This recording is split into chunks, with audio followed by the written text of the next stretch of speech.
Ako ang ilaw ng sanlibutan. Siya ang ilaw ng sanlibutan na nagpapaliwanag at nagdala ng katotohanan. Tingnan po nating mabuti ang buhay ng ating Panginoong Hesukristo. Ang walang sala ang siyang unang bumato. Tayong lahat ay makasalanan.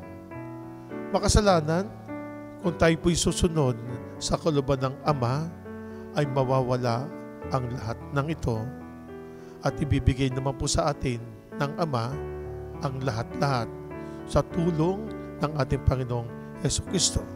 Subalit, ang pagkakataong iyon, ay hindi mangyayari kung hindi tayo susunod sa kalooban ng Ama. Sa taon ng Hubileo, pag-asa pa rin po lagi.